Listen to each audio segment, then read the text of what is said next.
Hallelujah, praise the Lord. ದೇವರಿಗೆ ಸ್ತೋತ್ರವಾಗಲಿ. ಬೆಳಗಿನ ಸಮಯದಲ್ಲಿ ದೇವರ ವಾಕ್ಯವನ್ನು ಒಂದು ಸೇರಿ ಧ್ಯಾನಿಸೋಣ. ಇವತ್ತಿನ ಧ್ಯಾನಕ್ಕಾಗಿ ಮಾರ್ಕನ ಸುವಾರ್ತೆಯ ಪುಸ್ತಕ 4ನೇ ಅಧ್ಯಾಯ 39ನೇ ವಾಕ್ಯ ಧ್ಯಾನಿಸೋಣ. ಮಾರ್ಕನ ಸುವಾರ್ತೆಯ ಪುಸ್ತಕ 4ನೇ ಅಧ್ಯಾಯ 39ನೇ ವಾಕ್ಯ. ಆತನು ಎದ್ದು ಗಾಳಿಯನ್ನು ಗದರಿಸಿ ಸಮುದ್ರಕ್ಕೆ ಸುಮ್ಮನಿರು, ಮೊರೆಯಬೇಡ ಎಂದು ಅಪ್ಪಣೆ ಕೊಟ್ಟನು. ಕೂಡಲೇ ಗಾಳಿ ನಿಂತು ಹೋಗಿ ಎಲ್ಲವೂ ಶಾಂತವಾಯಿತು. ಹಲ್ಲೆಲೂಯಾ. ಈ ಮಾರ್ಕನ ಸುವಾರ್ತೆಯ ಪುಸ್ತಕದಲ್ಲಿ 4ನೇ ಅಧ್ಯಾಯದ 39ನೇ ವಾಕ್ಯದ ನಾವು ಹೀಗೆ ನೋಡುತ್ತೇವೆ. ಆತನು ಎದ್ದು ಗಾಳಿಯನ್ನು ಗದರಿಸಿ ಸಮುದ್ರಕ್ಕೆ ಸುಮ್ಮನೆ ಇರು, ಮೊರೆಯಬೇಡ ಎಂದು ಅಪ್ಪಣೆ ಕೊಟ್ಟನು. ಇದು ನಮಗೆ ಗೊತ್ತಿದೆ. ಮೇಲ್ಗಡೆ ವಾಕ್ಯಗಳು ನಾವು ನೋಡುವಾಗ ತನ್ನ ಶಿಷ್ಯರುಗಳ ಜೊತೆಯಲ್ಲಿ ಯೇಸು ಹಡಗಲ್ಲಿ ಯಾತ್ರೆ ಮಾಡುವಾಗ, ದೋಣಿಯಲ್ಲಿ ಯಾತ್ರೆ ಮಾಡುವಾಗ ಆ ಹಡಗು ಸ್ವಲ್ಪ ದೂರ ಹೋದ ನಂತರ ಅದಕ್ಕೆ ವಿರುದ್ಧವಾಗಿ, ಅದಕ್ಕೆ ಎದುರಾಗಿ ಗಾಳಿಯು ಬಡಿಯುತ್ತಿದೆ, ಸಮುದ್ರವು ಮೊರೆಯುತ್ತಾ ಇದೆ. ಹೀಗೆ ಅವರುಗಳು ಒಂದು ರೀತಿಯಲ್ಲಿ ಮುಳುಗಿ ಹೋಗುವ ಒಂದು ಅವಸ್ಥೆಯಲ್ಲಿ ಆಗಿದ್ದರು ಎಂಬುದಾಗಿ ನೋಡುತ್ತೇವೆ. ಆ ಸಮಯದಲ್ಲಿ ಯೇಸುವನ್ನು ನೋಡಿ ಕೂಗಿಕೊಳ್ಳುತ್ತಾರೆ, ನಾವು ಮುಳುಗುವುದರಲ್ಲಿ ನಿಮಗೆ ಚಿಂತೆ ಇಲ್ಲವೋ ಎಂಬುದಾಗಿ ಕೂಗಿಕೊಳ್ಳುತ್ತಾರೆ.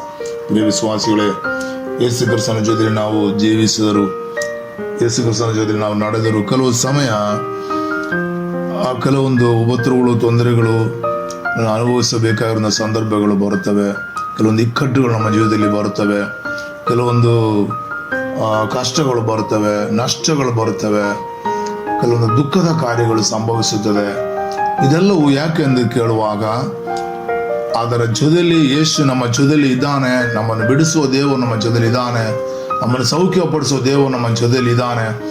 ನಮ್ಮ ಕಷ್ಟಗಳಿಗೆ ಪರಿಹಾರ ಮಾಡುವ ದೇವರು ನಮ್ಮ ಜೊತೆಯಲ್ಲಿ ಇದ್ದಾನೆ ಎಂಬುದಾಗಿ ನಮಗೆ ತಿಳಿಯಬೇಕೆಂಬುದಾಗಿ, ನಾವು ತಿಳಿದುಕೊಳ್ಳಬೇಕೆಂಬುದಾಗಿ ಈ ಕಷ್ಟಗಳು ನಮ್ಮ ಜೀವಿತದಲ್ಲಿ ಕೆಲವು ಸಮಯ ಬರುತ್ತದೆ.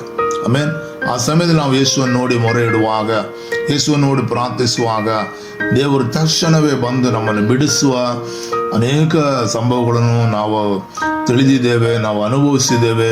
ಆಮೇಲೆ ಇನ್ನು ಮುಂದೆ ಕೂಡ ಹಾಗೆ ನಮ್ಮ ಕಷ್ಟಗಳಲ್ಲಿ, ಪ್ರಯಾಸಗಳಲ್ಲಿ, ವೇದನೆಗಳಲ್ಲಿ ಒಂದು ವೇಳೆ ಯೇಸು ನಮ್ಮ ಜೊತೆಲಿ ಇದ್ದರೂ ಕೂಡ ಈ ರೀತಿಯ ಸಂಭವಗಳು ಬಂದಾಗ ನಾವು ಮತ್ತೊಂದು ಸಾರಿ ಯೇಸುವನ್ನು ನಾವು ಮೊರೆ ಇಡುವುದಕ್ಕೆ, ನಾವು ಕೂಗುವುದಕ್ಕೆ, ನಾವು ಪ್ರಾರ್ಥಿಸುವುದಕ್ಕೆ, ನಾವು ವಿಜ್ಞಾಪಿಸುವುದಕ್ಕೆ ಹಲ್ಲೆಲೂಯಾ ಅದು ಕಾರಣವಾಗಿರಲಿ. ಪ್ರಿಯ ದೇವರ ಜನರೇ, ಹಲ್ಲೆಲೂಯಾ. ಯಾಕಂದ್ರೆ ಶಿಷ್ಯರು ಯೇಸು ಆ ದೋಣಿಯಲ್ಲಿ ಇದ್ದರು, ಆದರೂ ಕೂಡ ಆ ದೋಣಿ ಗಾಳಿಯಿಂದ, ಸಮುದ್ರದ ಅಲೆಗಳಿಂದ ಅದು ಮುಳುಗಿ ಹೋಗೋದಕ್ಕೆ ಸ್ಟಾರ್ಟ್ ಆಗುತ್ತದೆ, ಮುಳುಗಿ ಹೋಗುವ ಸ್ಥಿತಿಯಲ್ಲಿ ಆಗುತ್ತದೆ.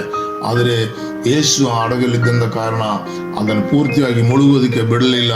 ಅವನ ತಕ್ಷಣವೇ ಎದ್ದಿ ಗಾಳಿಯೇ ಸುಮ್ಮನೆ ಇರು, ಸಮುದ್ರಕ್ಕೆ ಸುಮ್ಮನೆ ಇರು, ಮೊರೆಯಬೇಡ ಎಂದು ಅಪ್ಪಣೆ ಕೊಟ್ಟನು. ಹರಳಿ ಗಾಳಿಯನ್ನು ಗದರಿಸಿ ಸಮುದ್ರಕ್ಕೆ ಸುಮ್ಮನೆ ಇರು ಎಂಬುದಾಗಿ ಅಪ್ಪಣೆ ಕೊಟ್ಟನು. ನಿಮ್ಮ ಜೀವಿತದಲ್ಲಿ ಬರುವಂಥ ಎಲ್ಲ ಗಾಳಿಗಳು, ಎಲ್ಲ ಸಮುದ್ರದ ಅಲೆಗಳಿಗೆ ಸಮವಾದಂಥ ಕಾರ್ಯಗಳನ್ನು ಯೇಸು ಈ ದಿವಸಗಳಲ್ಲಿ ಶಾಂತ ಮಾಡುವ ಕರ್ತನಾಗಿದ್ದಾನೆ. ಹಲ್ಲೆಲೂಯಾ. ನಾವು ಮೊರೆ ಇಡೋಣ, ಇನ್ನೂ ಅಧಿಕವಾಗಿ ಮೊರೆ ಇಡೋಣ, ನಾವು இன்னும் அதிகமாக ஜெபிக்கலாம். ஹல்லேலூயா. நம்முடைய குடும்பத்துக்கு விரோதமாக எழும்புகிறதான எல்லா காற்றையும் அலைகளையும் தேவன் சபித்து அதை சாந்தமாக்க வல்ல தேவனாயிருக்கிறார். ஆமென். ஹல்லேலூயா. சந்தோஷம் இல்லாமல், சமாதானம் இல்லாமல் காரியங்களை அவர் சமாதானம், சந்தோஷம் கொடுத்து நம்மை ஆசீர்வதிக்க வல்ல தேவனாயிருக்கிறார். ஹல்லேலூயா. ದೇವರ ಕರೆದಲ್ಲಿ ನಮ್ಮನ್ನು ಸಮರ್ಪಿಸಿ ಕೂಡ ನಮ್ಮ ಕರ್ತನ ತಂದೆಯೇ, ಅಪ್ಪ ಹಲ್ಲೇಲೂಯಾ, ನಿನ್ನ ಸೇವೆಯ ಸಮಯದಲ್ಲಿ ಕರ್ತನೆ, ನಿನ್ನ ಜೊತೆಯಲ್ಲಿ ಹಲ್ಲೇಲೂಯಾ ಹಡಗಲ್ಲಿ ಅಪ್ಪ ಯಾತ್ರೆ ದೋಣಿಯಲ್ಲಿ ಯಾತ್ರೆ ಮಾಡಿದಂಥ ನಿನ್ನ ಶಿಷ್ಯರುಗಳು ನಿನ್ನ ಜೊತೆಯಲ್ಲಿದ್ದರೂ ಕೂಡ ಕರ್ತನೆ, ಅವ್ರು ಯಾತ್ರೆ ಮಾಡಿದಂಥ ಕರ್ತನೆ ಹಲ್ಲೇಲೂಯಾ ಆ ಹಡಗು ಹಲ್ಲೇಲೂಯಾ ನೀರಲ್ಲಿ, ಆ ಸಮುದ್ರದಲ್ಲಿ ಮುಳುಗುವ ಸ್ಥಿತಿಯಲ್ಲಿ ಆಗಿದ್ದಾಗ ಕರ್ತಾವೆ ನಿನ್ನನ್ನು ಕೂಗಿಕೊಂಡಾಗ ಅಪ್ಪ ನೀನು ಎದ್ದಿ ಕರ್ತನೆ ಹಲ್ಲೇಲೂಯಾ ಸಮುದ್ರವನ್ನು ಗದರಿಸಿ, ಗಾಳಿಯನ್ನು ಗದರಿಸಿ ಸಮುದ್ರವನ್ನು ಸುಮ್ಮನೆ ಇರುವುದಾಗಿ ಅವನ್ನೆಲ್ಲವನ್ನು ಶಾಂತ ಮಾಡಿದಲ್ಲ ರಾಜ.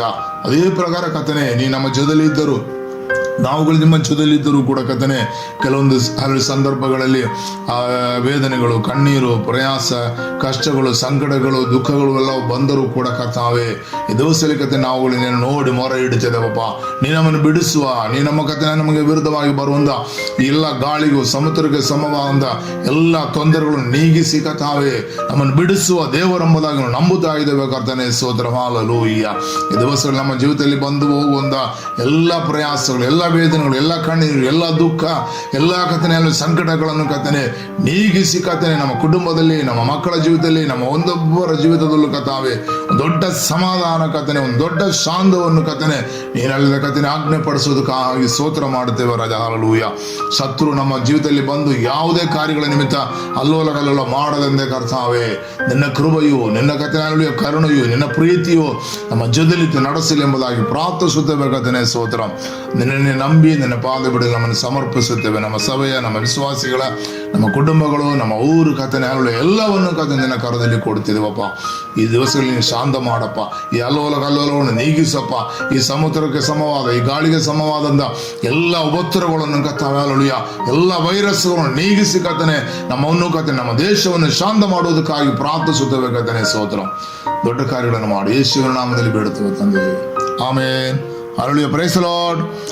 ದೇವರಿಗೆ ಸ್ತೋತ್ರವಾಗಲಿ. ದೇವರು ನಿಮ್ಮೊಬ್ಬರು ಅನುಗ್ರಹಿಸಲಿ. ಸ್ತೋತ್ರ ಸ್ತೋತ್ರ ಸ್ತೋತ್ರ.